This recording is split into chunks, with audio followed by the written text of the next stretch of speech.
may sumusulpot na layer sa ating populasyon and they're composed of young people, mga Gen Z nga, na sukang-suka na talaga sa luma. So, etong dynasty na to, umaabot na sa absurdity, sa outrageous levels, crazy. Walang ibang mapupunta niyan kundi mag-implode. Secondly, may dapat hinahandang puwersa na talagang iwawalisin na yan.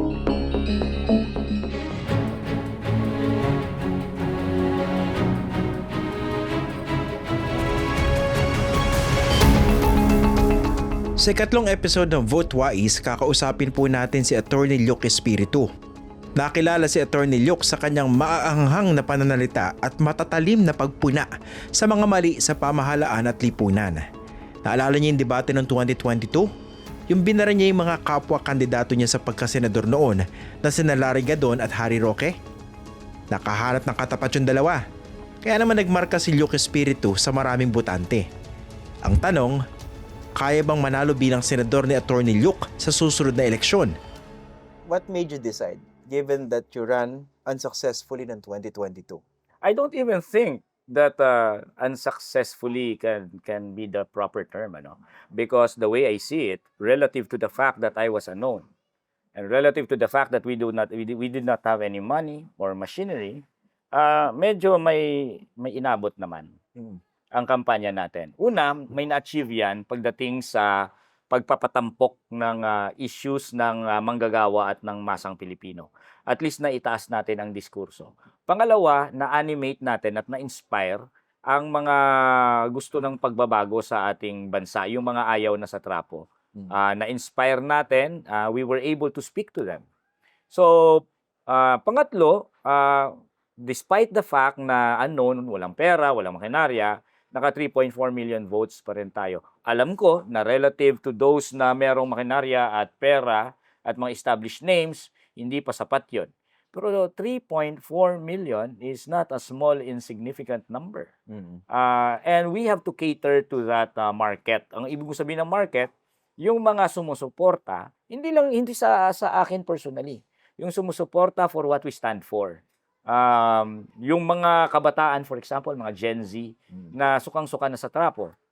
Yung mga Gen Z na ipinakita sa kanilang mock election sa mga schools na kung saan ang mga choices at electoral preferences nila ay hindi yung established names, kundi yung bago.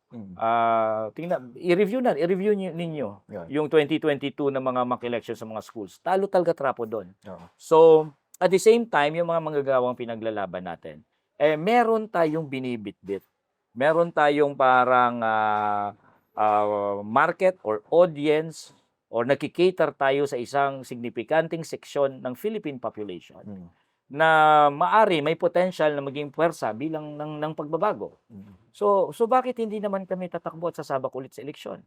Kung that is what is needed para i-inspire muli ang puwersang yan, paramihin yan, and finally, gusto natin maabot, maging dominant ang kagustuhan yan. You mentioned 3.4 million and you placed 34th ng 2022 Yes, elections. Laki nga no, kumpara dun sa... Siyempre, sabi nga nila, magic number is 17 million for you to win a seat sa Senate. Pero given where you came from, wala namang makinarya, walang pondo, ang laki na nakuhang pondo. Ang iniisip ko, so basically you are considering this as a building block, a stepping stone, something that you can improve on. Well, two things, Christian. Pag sinabi kasing stepping stone or building block, it's as if malayo ang tingin natin at hindi yung immediate. Dalawa. Immediate, kasi nasa control naman natin kung pagbibilisin natin ang oras. May degree naman na pwede mong pabilisin ang panahon. So therefore, even until now, sa pagtakbo natin, we still aim for victory. Now, how that is to be done, well, we have to harness our strengths at i-highlight ang weakness ng mga kalaban natin, ng mga established political dynasties. Pero it is still a campaign to win. We want to win in 2025. So, just to be clear, you're running to win, not simply to make a political statement. Yes, and not simply to build up to a certain conclusion. It's not merely for propaganda. But part of it is also, we are here for the long haul. Hindi ibig sabihin, hindi naman tayo magsusurrender kung hindi natin nakuha ngayon. Each and every advance forward, importante yan na building blocks. Kaya building blocks din siya. So both yan, we are building on, we are building forward, but at the same time, we also want to aim for victory now. Oo. Yan kasi yung strategy ng ibang mga naghahandle ng mga political campaigns, no? Kung hindi pa realistic na manalo sa ganitong electoral cycle, pwedeng sa susunod. Pero meron nang naipuhunan. Yes, oo. Yun ang konteksto nung paglilinaw ko po kanina. Yes, pero ayoko lang kasi na i-concede na hanggang puhunan Oo. siya. Kasi At parang walang agad- victory sa 2025. Oo. Gustong wakasan ni Atty. Luke ang mga political dynasties na matagal nang namamayagpag sa Pilipinas, kahit na ipinagbabawal ito ng konstitusyon. Kaso, hindi ito maipatupad. Sabi kasi ng konstitusyon, kailangan magpasa ang Kongreso ng batas na magde-define kung ano ang political dynasties at kung ano ang partikular na scope ng ban. Syempre, karamihan sa mga nasa Senado at Kamara galing sa mga political dynasties mula noon hanggang ngayon. Kaya bakit sila magpapasa ng batas na kontra sa interes nila? Nabanggit niyo yung mga political dynasties. Tingin ko mas worse ngayon kung titingnan natin yung October 1 to 8 filing na COCs. Tingin ko mas maraming political dynasties yung pumapasok ngayon at yung party list system mas kontrolado nila. Diba pag chinek natin yung mga background. Kayo, how do you intend to go against these political dynasties? Meron kayong pangalan dito sa inyong larangan, pero kalaban nyo yung mga household names, ang yayaman political dynasties. Una, kapag gano'n na umabot ng level, Christian, umaabot na sa absurdity, outrageous na, talagang kawalang hiya na. Minsan, ironically, indication din yon na pabagsak na rin ang ganyan. Kasi sabi nga ng mga Greeks, di ba? Whom the gods wish to destroy, they make them crazy first. So, umaabot na crazy na talaga ang sitwasyon. Kasuk-kasuka na, lahat sila wala nang hiya. So, ito rin ay merong counter reaction.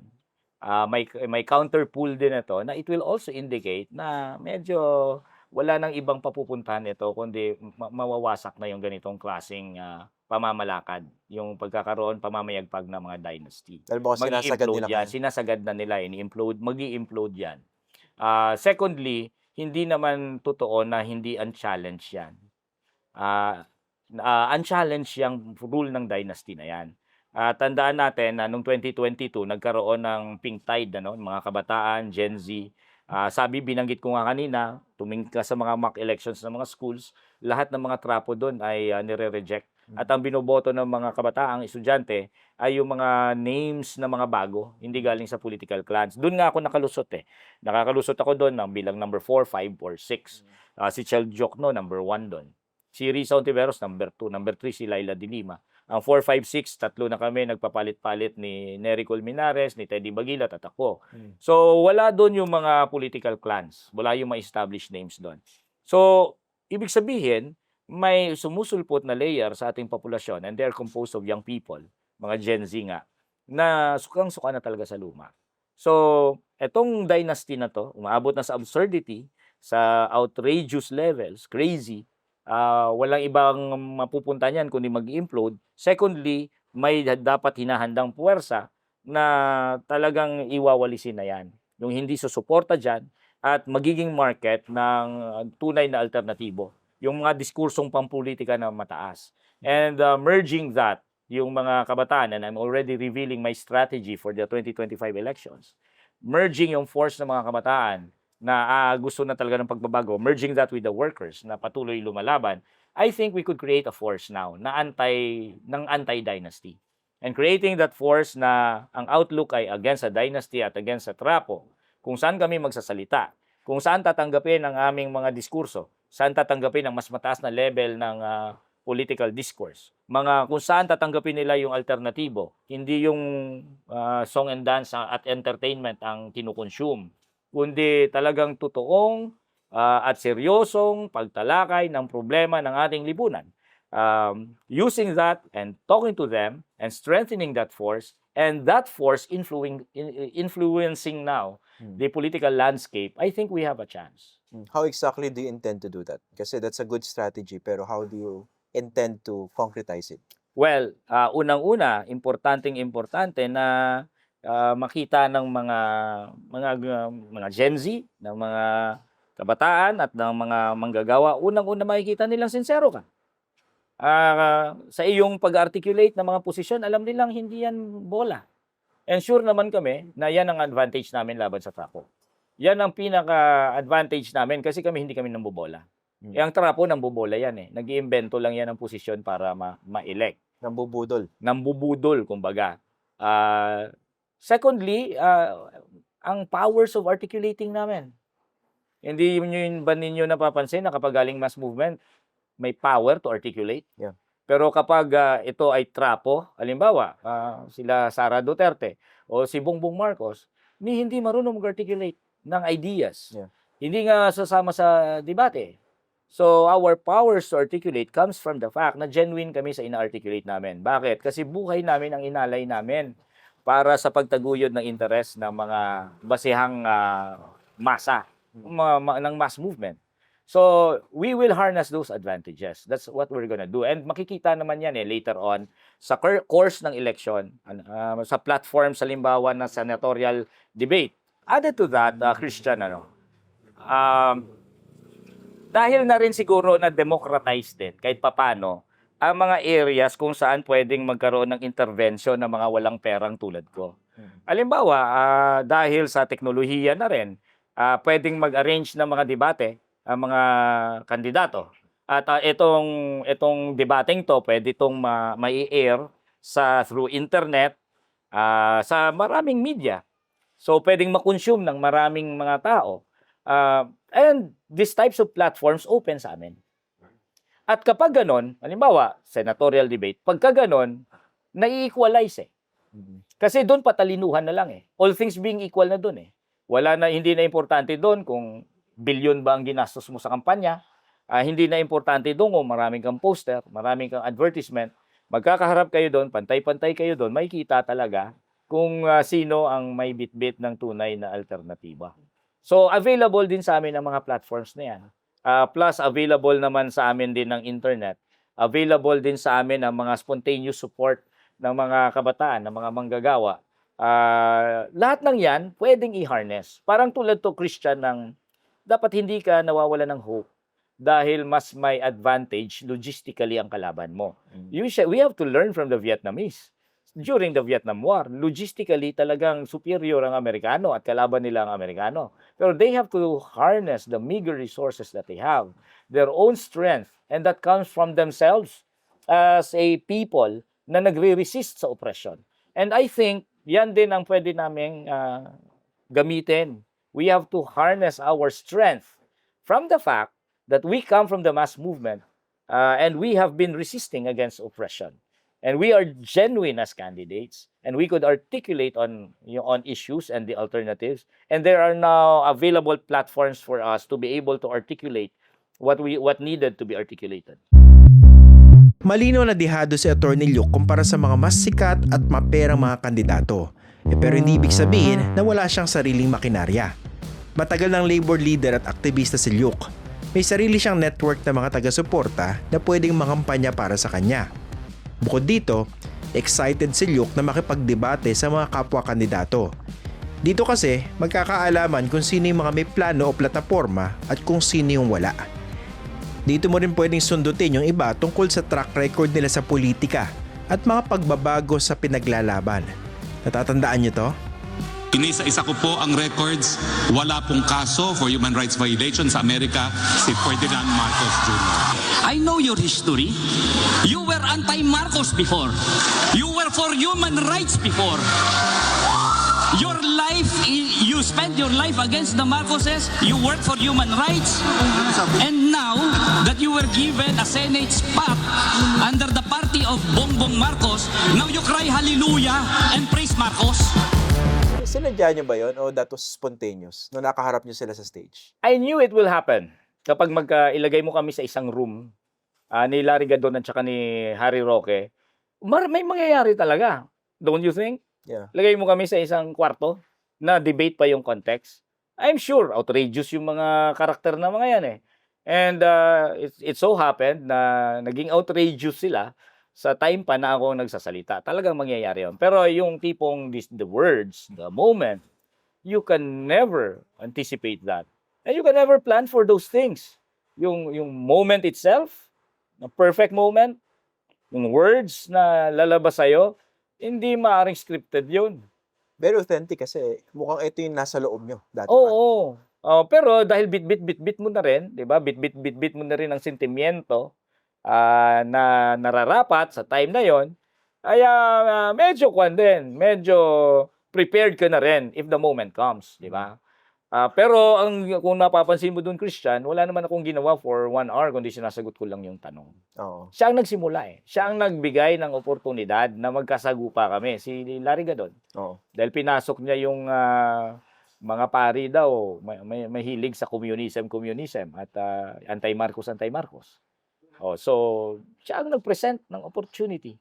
At hindi ko naman alam kung ipe-present niya yun o hindi. Pero when he said that, I knew that was the moment. Opening yun. That was the moment.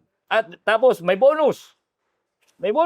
Sumabat pa si Harry Roque. Naku, yari na. 2 tuhog to. Pumasok na kayo sa mundo. Para ako nanalo sa loto nito. Di ba? Matutuhog mo yung 2 pinakagalit ang taong bayan. Oo. In one occasion, one after the other, talagang para ako nanalo sa loto nun. Incidentally, hindi sila kandidato ngayon. Medyo Hindi sila nakakabitin kandidato ngayon. Marami namang karakter na tatakbo eh. Sino yung mga gusto yung makadebate ngayon? Hindi ko pa, bukod kay Kubuloy, Duterte, hindi naman tatakbo. So, titingnan na lang natin, Christian. Yung parang may gigil na gusto nyo silang hubaran, of course metaphorically, sa campaign stage or sa debate stage. Kasi yung kay Roque, di ba, basically, in-expose yung hypocrisy niya eh. Oo. Well, syempre, yung mga Duterte candidates, like for example, sila Bato de la Rosa, maganda ring mahubaran yan, di ba? Pero I doubt kung mag-appear for the debates yan. Yung mga Marcos candidates din, di ba? Or si Amy Marcos would be nice. Medyo articulate yun eh. Magandang yun, sword play yun. Diba? Kapag nakaharap natin si Amy Marcos. So actually, anyone, okay naman sa akin. Pero si Kay Buloy ang talagang paborito ko. Kaso baka counterproductive tong paghahamon nyo kasi baka isipin nila, hindi ako attend dyan kasi nandiyan si Attorney Luke. May ganun, diba? Asarin natin. Pwedeng umatras eh. Diba? Asarin natin sila ng asarin para umattend sila. Di ba? Parang ginagawa ni Muhammad Ali, di ba? Para sigurado na lalabanan siya ng mga kalabang hinahamon niya, in public niya, sinasabi yung paghahamon. Iniinis niya. So, sorry, inisin ko kayo pag ganon. Kasi yan naging strategy ni Bongbong Marcos, di ba? Hindi naman siya umattend sa mga legitimate debates ng 2022. Kasi siguro, advice sa kanya ng mga strategists niya, lamang ka na eh. Nasa advantage eh. Pag in-expose mo yung sarili mo sa ganyan, baka mahubaran ka pa. So, pwedeng gamitin itong taktikang ito ng ilang mga balak nyo sana makaharap. Ang counter tactic natin dyan, Christian, yung Muhammad Ali tactic. Muhammad Ali. Oo. Asarin natin, puntahan natin kung saan sila nagpipress con. Di ba? I-call out natin, i-challenge natin. Ano pala slogan nyo dito sa pagtakbo? Meron ba kayong ganon? Well, ang moniker, ganon? mga lumalabas ngayon, trapo, lagot ang bastos, trapo tapos. Lagot ang bastos, trapo tapos. Hindi pa siya fix kung anong gagamitin niya. Kuwan lang yan, pang drum beat. Di ba? Pang drum beat. Kasi hindi ka naman pwede ngayong magkampanya, di ba? Pero technically pwede na. Kasi wala namang early campaigning eh. You're not considered a candidate until nagsimula yung campaign period. Yun yung weird eh. Yun yung weird, na pag walang campaign period, you could actually campaign. Ang naman ngayon yung maraming pera. Hindi sila covered ng rules eh. Pero syempre, ayaw naman natin na, alam mo yun, baliin ang spirit ng batas. So, medyo pang drum beat natin, yung ganon. Ano ulit? Bali? Ang lagot ng bastos, trapo, takot. Trapo, tapos. Trapo, tapos. May kasi merong ilalabas na merchandise. Okay. Yun yung sinulat nila. Ngayon pala nakikita natin tulad ng 2022, maraming mga progressive candidates na presenting themselves. Pero hindi naman siyempre lahat ng mga progresibong kandidato talagang in sync yung kanilang specific ideologies, di ba? Pero do you think it's time na kahit papaano magkaroon isang progressive alliance for the 2025 campaign? Sana hindi pa huli, ano? Hindi lang progressive alliance. Ako, I'm really pushing for a unified opposition slate. Hmm. Na aagawin kasi inaagaw ni Duterte yung word na opposition eh, Oo. 'di ba? O kailangan nating bawiin sa kanya 'yon kasi hindi naman opposition 'yan. Sino yung nakikita yun sa lineup na to? Nung legitimate Tatlo, opposition? tatlo ang main. Pero pwede ring mga iba't ibang mga progressive individuals na galing sa iba't ibang grupo. Tatlong main eh. Una, yung Liberal Democratic opposition. Sila Kiko and Bam. Si Chel nagbumaba na sa party Akbayan. list eh. And then, i-combine mo dyan with Makabayan and then with us. And then, pero hindi lang limited dyan. Tingnan din natin yung iba kasi may mga, halimbawa, yung kay Sani Matula is a labor leader. Gusto rin naman natin na mga labor leaders ay part ng slate. Or yung mga makakalikasan, halimbawa sila David D'Angelo, Roy Cabonegro, consider din natin sila. Pero ang point is, dapat magkaroon ng unified opposition. Pero to be honest, hindi ko alam kung magagawa pa yon. Meron man naging ganun pag-uusap before the filing ng COC? Merong mga feelers. Pero kasi, even before pumasok sa usap, nagdeklara na eh. Oo. Ang iba't Makabayan, ibang buo mga na eh. grupo eh. Buo na yung Makabayan. Halimbawa, 11, isa na lang ang kulang. So, ang hirap mo nang magkaroon ng unified slate yan. Tapos yung Kiko at saka Bam, medyo hindi rin nagbubukas ang ganung idea sa kanila. Although kami, ni Calyodi, matagal na kami kahit sa mga pahayag namin, open kami sa unified opposition. Kaya nga dalawa lang kaming tumakbo eh. 'Di ba? Hindi yung marami So kasi pwede kayong mag-join or magpa-adopt or mag-guest sa ibang mga... pwede pa rin mag-usap, siguro. Pwede pa rin mag-usap. Ngayon, kung hindi talaga magkaroon ng unified slate prior to the campaign period, at siguro yung united opposition, magiging creation yan ng mga supporter sa ground. Kasi magiging mix and match eh. Oo nga. Pero sasabihin namin, klaro ako, ang sasabihin ko sa inyo, vote opposition. Pag sinabing vote opposition, kami yon. Sino yon? Kami ni Calyodi, tapos pili na lang kayo, 10, kasi kami 2 na. Oo. Yung 10, mix and match kayo sa Kiko Bam, Makabayan, at yung mga ilang mga progressive forces na nandyan. Minsan inisip ko bakit hindi kaya nagkaroon ng parang mas earnest na effort na gawin ito ngayong 2025 kasi sinubukan niya ng 2022 eh. And I think that's one of the lessons that should be learned. Hindi nagkaisa yung talagang legit opposition. I think yung pinaka-culprit dyan yung analysis na ang 2025 elections will just be a preparation for 2028 and masikip ngayon ang senatorial elections. Masikip dahil may mga re-electionist, may mga babalik. So, parang kinunsid na sila yung mananalo at matatalo lang tayo. Para sa akin, hindi ako pabor sa ganong pagbabasa. Kasi para sa akin, ang mas binabasa ko, yung progressively na nag-aabante na kamalayan ng political na consciousness ng kung hindi man karamihan, ng ilan, yung mga nasa ground, halimbawa, na nananawagan ng united opposition, sinusuka ang both si Marcos at saka si Duterte, at ayaw na sa political dynasties, may mga ganun eh. Na kailangan natin ng i-embody yan, ang kanilang aspirasyon, which is aspirasyon din natin. I-embody yan by uniting and articulating on those things na ina-advocate na pagbabago ng mga puwersa na gusto sa pagbabago. And para sa akin, yun ang pinaka-the best na preparation sa 2028. So, dahil dun sa analysis na masikip ang 2025, nagkakanya-kanyang survival mode ang mga iba't ibang mga grupo. Like for example, dito sa Liberal Democratic Opposition, yung paglilimit sa 2 at hindi pakikipag-usap is a survival mode. para madali mong mailusot yung 2 or 3 by talking to the LGUs, for example. Dito naman sa Makabayan, siguro in order to fill the vacuum naman, iniisip nila. Kasi yung Liberal Democratic Opposition ay hindi nag-fill ng marami. So may vacuum ngayon sa word na opposition, they can fill the vacuum. Kanya-kanyang analysis na springs from the fact na ang general view ay masikip itong 2025 at dapat gamitin na lang natin to pang prepare sa 2028. Which for me, I don't agree. Dapat 2025 is a battle in itself. Nga pala, Attorney Luke, you got 3.4 million votes sa Oo. 2022.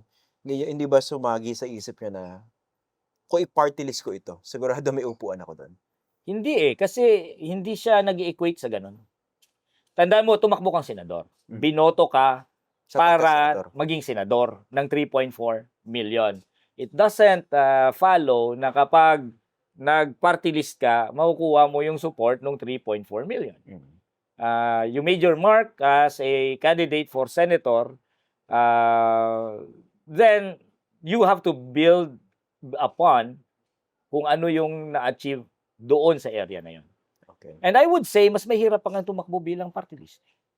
Kasi hawak ng mga trapo ngayon ang party list system. Hawak ng mga dynasty ng mga political clans. In the same way na mas mahirap tumakbo bilang mayor. Sa mga tulad namin, mas mahirap pa nga tumakbo bilang barangay captain. Mas may opening sa national position.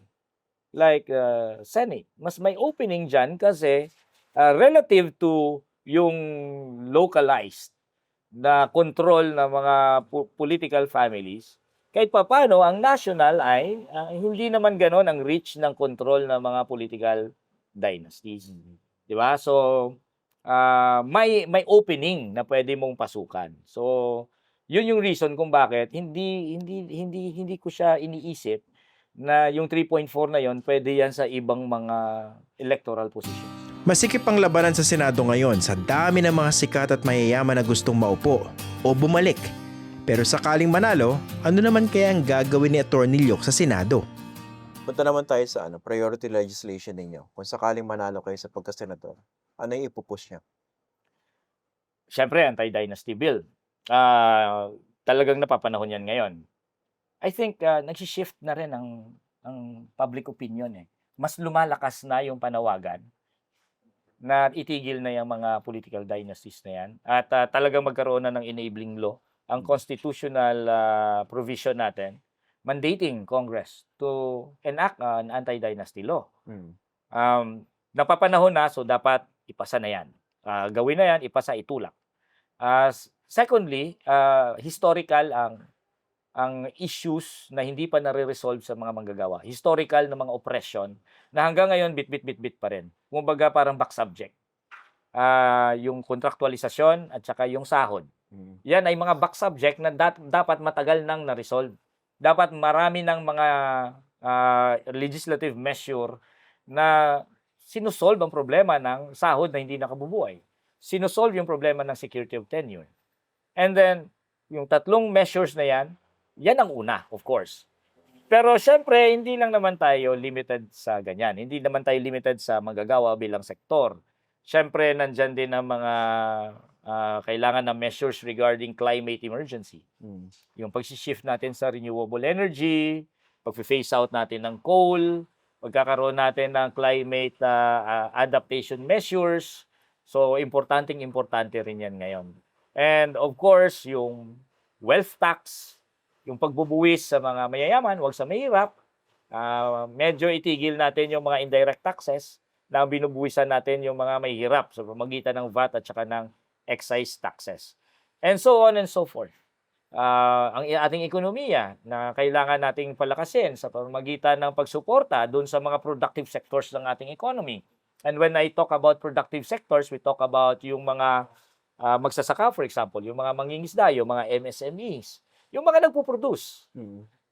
Alisin ang kontrol ng ating ekonomiya sa kamay ng mga tinatawag ko parati ito, mga rentier. Yung mga simpleng nagkukolekta lang ng renta, tongpats, commissions. Pero mas malaking kita. Mas malaking kita. Kasi mas malaking kita doon kaysa sa nagpo-produce ka. Halimbawa, imbis na gumawa sila ng pabrika to produce, itong mga bilyonaryo at mayayaman, mas gusto nilang i-privatize ang ating airport. Para saan? Para sa komersyo, para sa renta, wala namang pinoproduce na bagay na pangangailangan natin. Mas gusto nila, halimbawa, i-privatize ang PAGCOR. Mas gusto nila yung makipagkontrata sa gobyerno para sa build. So, yan yung tinatawag ko ng mga rentier. At yan ngayon ang itsura ng ekonomiya natin. Ang wealth accumulation dito ay through rentier activities. Yung mayaman ng yung mga mayayaman sa pamagitan ng mga ganyan. Kailangan, from that rentier type of an economy, kailangan ipalakasin natin ang produksyon. Di ba? From yung mga mababang producer hanggang sa malaking producer. Kaya nga ganyan ang ekonomiyang Pilipino kasi walang produksyon, di ba? So kailangan palakasin ang produksyon, suporta ng mga productive sectors. So yung mga measures regarding that ay importante rin na itulak sa Senado. Mukhang kalaban nyo buong sistema kasi kung makalusot man kayo, marami sa mga senador kalaban nyo. Policy differences agad yan. Oo, lalo na yung dinescribe ko sa iyo yung ekonomiya. Yeah. Oo, kasi para sa kanila, okay yung rentier type kasi Oo. nakikinabang rin sila sa rentier type Pero at the same time naman, hindi naman senador lang, kapwa senador ang decisive sa mga ganitong usapin. When we talk about legislation, hindi lang naman ang aktual na legislator ang may say.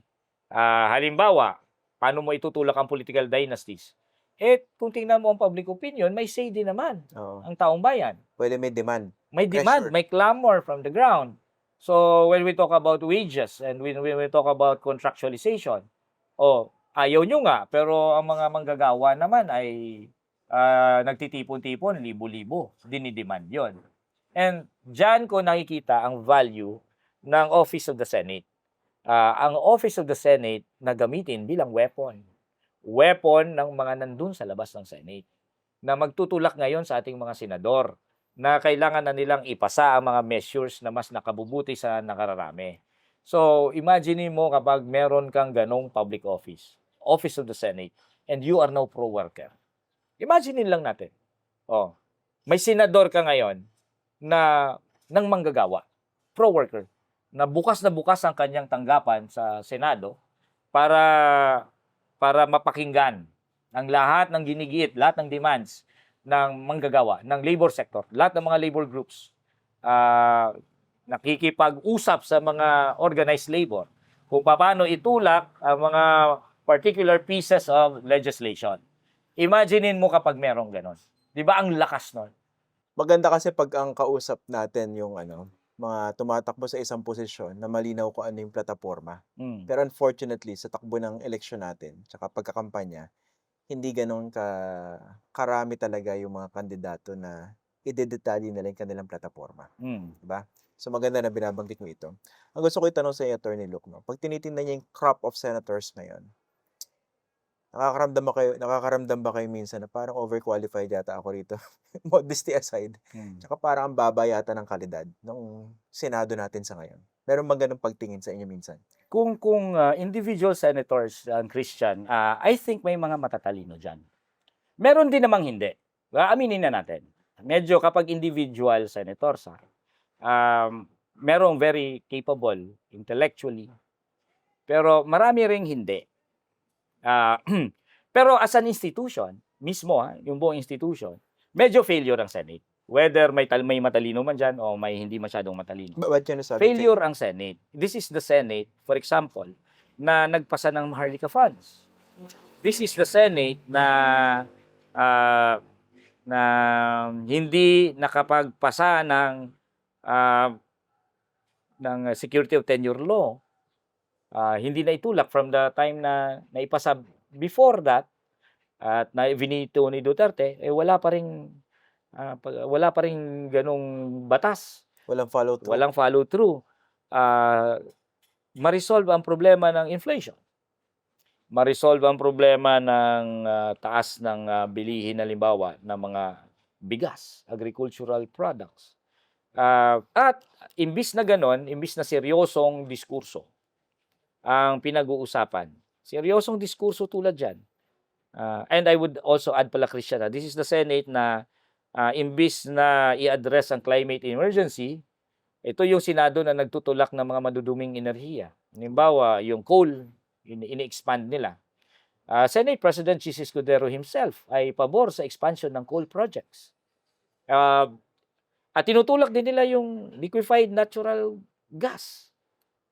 Si Senator Tulfo mismo ay walang problema sa pagtutulak ng liquefied na natural gas.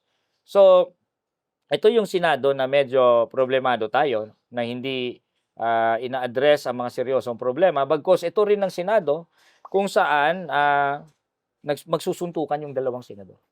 At least nagpormahan. Magpormahan na para mga high school. Na ito ay embarrassing. 'Di ba? Embarrassing siya eh. Na hindi nila tinitingnan na embarrassing. Ito rin yung Senado na meron kang Robin Padilla. Kung isa-isahin mo lang mga pinaggagawa ni Robin Padilla, 'di ba, nakakahiya. Pero he doesn't even think na nakakahiya 'yon. 'Di ba? O latest na ginawa niya ay sabi niya importante yung urges ng lalaki.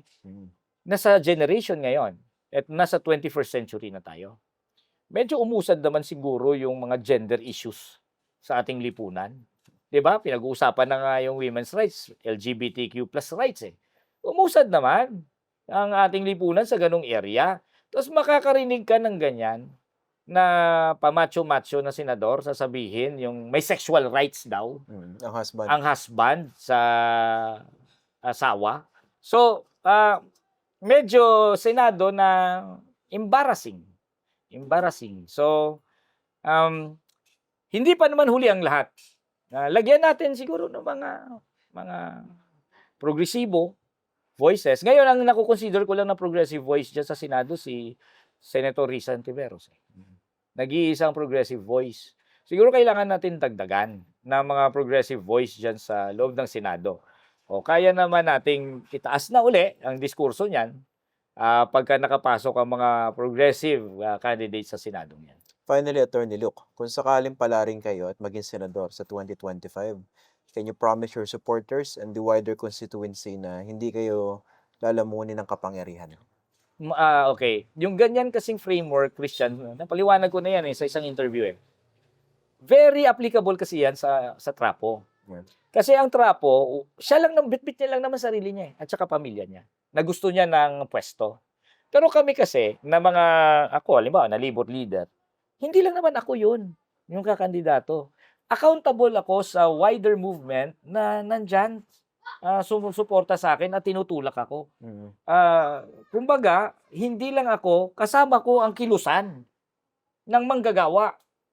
Accountable ako dyan. Pinupush ko yung mismong agenda ng buong kilusan na yan. Unlike at trapo, na wala namang movement. Wala silang movement eh. Sila ay tatakbo sa pwesto, gamit-gamit ang pera, tapos gagawa ng makinarya. Yan talaga, walang accountability. Wala silang organic link sa mass base na tinatawag natin. Wala silang organic link sa masa. Ang mga tulad ko, may organic link sa mass movement, sa masa. Accountable sa mass movement na yan. It's not as if ganun kadali na pag nasa power ka, kakalimutan mo lahat yon. Tandaan natin, merong sacrifice na pinagbayaran yan kung bakit kami nasa mass movement. Ako personally, ako ay abogado. Ako ay part ng isang law firm. Law firm ni Frank Chavez. I was even being groomed by Frank Chavez himself. Former Solicitor General. Yes, former Solicitor General. Groomed na maging partner sa kanyang law firm. I left all of that in 2008 and joined the mass movement. And then now I joined the labor movement. And hindi naman ako basically ang pinaka mayamang abogado sa Pilipinas. I'm not rich. I don't have any property. I don't have any house. I don't have any land. I only have a meager bank account na hindi pa umabot ng 6 figures.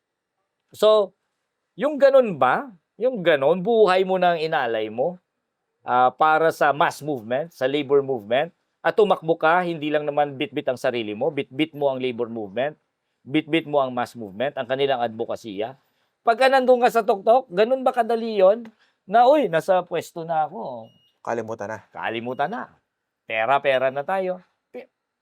Ang framework na yan ay framework ng mga trapo. Hindi yan applicable sa amin na nasa mass media. Kung pag-uusapan ng kakayahan, track record at advokasya, malinaw na qualified si Atty. Lyuk na maging senador. Ang tanong, handa ba ang mga botante at ang Senado para sa tinaguriang The Disruptor?